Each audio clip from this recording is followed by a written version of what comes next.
Fala família Lucros, eu sou o Jonatas Rocha, nós estamos estudando o livro do A.W. Tozer, fazendo um devocional. E eu quero te perguntar, você já é um inscrito no canal? Se não for inscrito, se inscreve aí porque a gente vai trabalhar capítulo a capítulo, atributo por atributo que fala nesse livro. Bom, se você chegou nesse vídeo agora, tem 2 vídeos que a gente já lançou do prefácio dos primeiros capítulos desse livro. Os vídeos estarão aqui no card. Hoje nós vamos trabalhar o 4º capítulo do livro, a Santa Trindade.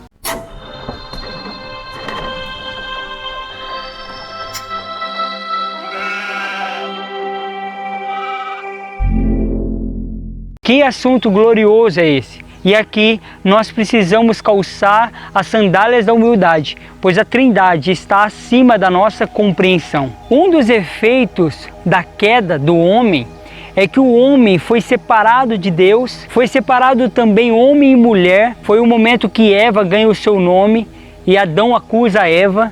E foi separado também da criação. A terra que antes respondia muito bem a Adão e Eva, agora produz abrolhos e espinhos. E nós, com essa cabeça totalmente fragmentada, temos muita dificuldade em compreender um Deus que é 3 em 1.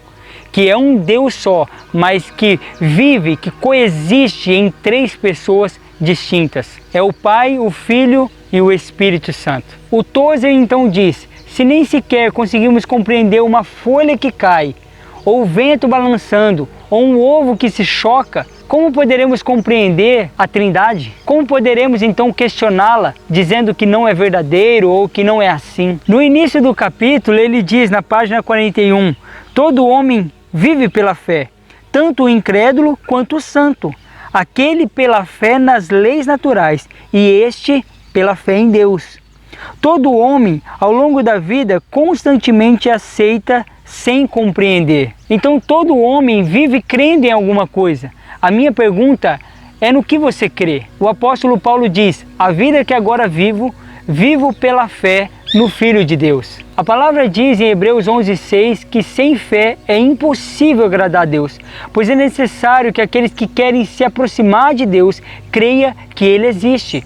E nós precisamos crer exatamente como a Bíblia diz. Tozer diz na página 45, aquilo que Deus declara é confessado pelo coração que crê, sem necessidade de outra prova.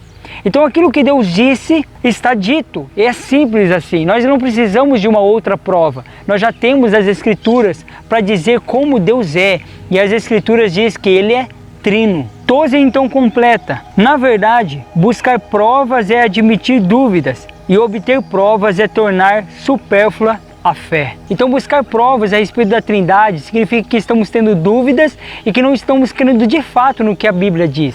Na história da igreja nós tivemos homens que colocaram em xeque a Trindade, que foram modalistas, que foram unitarianos, aqueles que não criam que Deus era trino.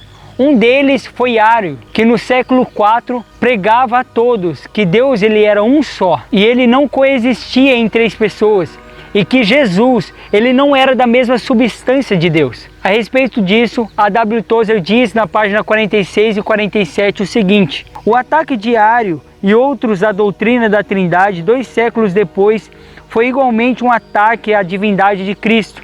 Durante a controvérsia ariana, 318 pais da igreja, muitos deles com marcas da violência física sofrida em perseguições anteriores, encontraram-se em Niceia. Ele está se referindo ao concílio de 325 em Niceia. E adotaram uma declaração de fé que em determinado trecho diz, creio em um só Jesus Cristo, e adotaram uma declaração de fé que em determinado trecho diz, creio em um só Senhor Jesus Cristo, o Filho de Deus, gerado pelo Pai, unigênito, isto é, da substância do Pai, Deus de Deus, luz de luz, verdadeiro Deus de verdadeiro Deus, gerado, não feito, de uma só substância com o Pai, pelo qual foram feitas todas as coisas. E a respeito do Espírito diz, e no Espírito Santo, Senhor e vivificador, que procede do Pai e do Filho, que com o Pai e o Filho conjuntamente é adorado e glorificado. As ideias errôneas de Ário foram combatidas pelos verdadeiros teólogos da época, dizendo, sim, Jesus era verdadeiro Deus de verdadeiro Deus, luz de luz, da mesma substância do Pai.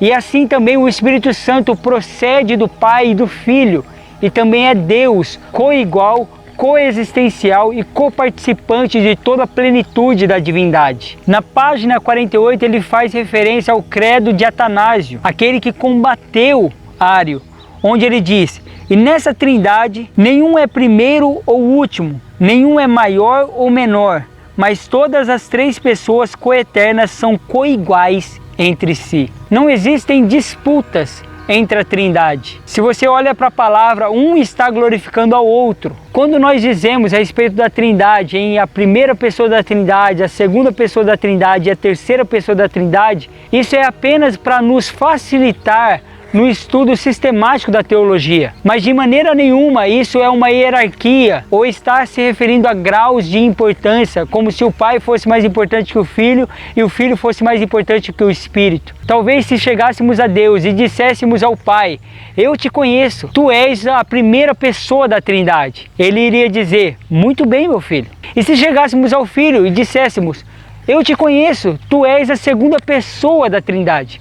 Ele diria: não, eu sou a primeira pessoa da Trindade. Do mesmo modo, se chegássemos ao Espírito e dissesse: eu te conheço, ó Espírito, tu és a terceira pessoa da Trindade. Ele diria: não, eu sou a primeira pessoa da Trindade. Porque nele, em Deus, não há divisão, não há contradição, não há um querendo ser melhor que o outro ou maior do que o outro, porque os três são um, em plena coexistência e igualdade. E algo importante que eu quero dar destaque nesse vídeo é o agir pleno dos três em todas as ações de Deus. Na página 50, a W. Tozer diz: uma crença popular entre os cristãos divide a obra de Deus entre as três pessoas, dando a cada uma um papel específico, como por exemplo, criação para o Pai, a redenção para o Filho e a regeneração para o Espírito Santo. Isso é parcial, mas não totalmente verdadeiro, pois Deus não pode dividir-se de forma que uma pessoa atue enquanto outra não faz nada. As Escrituras mostram as três pessoas agindo em unidade harmoniosa em todos os poderosos feitos levados a cabo através do universo. As Escrituras revelam, por exemplo, quando você vê o batismo de Jesus, Jesus ora ao Pai, que diz ao Filho: esse é o meu Filho amado em quem me comprazo. E no mesmo instante também o Espírito Santo vem em uma forma corpórea de uma pomba. Então nós vemos a unidade trabalhando naquele momento. Nós vemos também a Trindade manifesta na bênção apostólica. Em 2 Coríntios 13, 14, onde o apóstolo Paulo diz: o amor do Pai, a graça do Senhor Jesus e a comunhão do Espírito Santo sejam com todos vós. Então a Trindade, ela se manifesta plena em todas as suas ações. E deixa eu te dizer uma coisa, não questione, creia. A Trindade, ela é real. É assim que Deus é. Três pessoas em um único ser. E eu quero deixar aqui uma frase de ensino que me marcou muito neste capítulo. É extremamente importante que pensemos em Deus como a Trindade na unidade, sem confundir as pessoas nem dividir as substâncias. Não confunda as pessoas, não divida as substâncias, mas creia, Ele é um só. Finalizemos então com a oração. Deus de nossos pais, entronizado em luz, quão rico e musical é nosso idioma. No entanto, ao tentar anunciar tuas maravilhas, nossas palavras parecem pobres e nosso discurso áspero. Ao considerarmos o temível mistério de tua deidade triuna, cobrimos a boca com as mãos perante a sarça ardente. Pedimos não para compreender, mas apenas para adorar-te dignamente, Deus único em três pessoas. Amém.